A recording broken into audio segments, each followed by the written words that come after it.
My life before coming to follow Jesus, it was in utter chaos. I had no hope. I had no direction. My life before following Jesus was full of fear, full of doubt, hopelessness. I spent 27 years of active addiction. Very empty. I spent 34 years of my life searching for something. Total darkness. I was an opiate addict, and coming back from Iraq and dealing with a lot of trauma and having a lot of anger towards God, it drew me into this dark, deep pit of being depressed and suicidal and just hating everybody around me. All my relationships with other people, friends, family, significant others, they're all empty.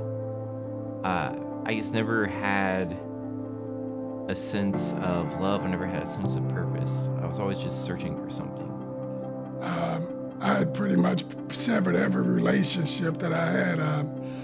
So now I'm at a place where it's like, what could this guy do to change his life around? And I literally, the only thing that I was at a point in my life where it was just darkness and there was no hope.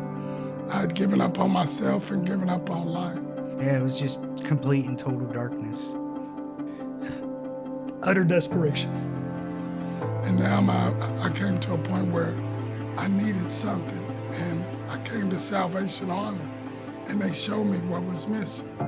And what was missing was a personal relationship with Jesus Christ. I chose to be a soldier now. Everything was just pointing to this moment, that this is just something I had to do. And with everything that was going on in the world, it really just felt necessary. I chose to be a soldier now because giving my life to Christ, and through that faith, I was called into a deeper call, and I answered that call. And I felt a calling to become a soldier so I could do the same thing and give back. Because, I owe my life to the Salvation Army. They saved my life and brought me out of that darkness. And, I'm forever grateful for that. When I decided I needed to really dramatically change my life, like the next thing I knew is I was in God's Word. I was reading the Bible, going to church, listening for a change. Why I chose to be a soldier now it was really pretty simple. I watched around me the evidence. I said, how could I not do that? It was simple for me. I wanted to freely give what was also freely given to me. What gives me resilient hope is the evidence that's around me.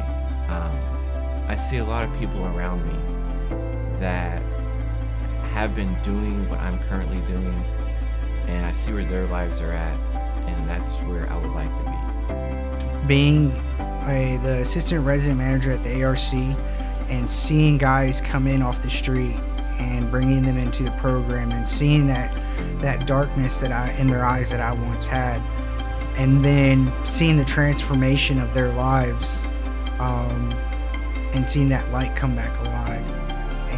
And because God can help anybody, and just seeing that light click in their mind that God is there for them, and they just need to ask for the help.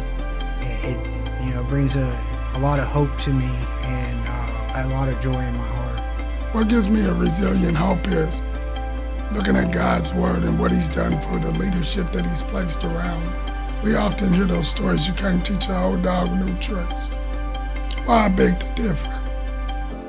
I've been taught a lot, and most of it has been because of my surrendering to what Jesus Christ has done and what He is doing, and looking to the future about what He's yet to do. You look at all the chaos that's going on in the world, but I could still see the hope that God offers through the chaos. My eye hasn't seen it, nor my ears have heard it, nor have entered into my heart what God has in store for me. But He's revealed that to me, this through what He's shown me, through His tender grace and mercy, through the leadership that Salvation Army has granted me.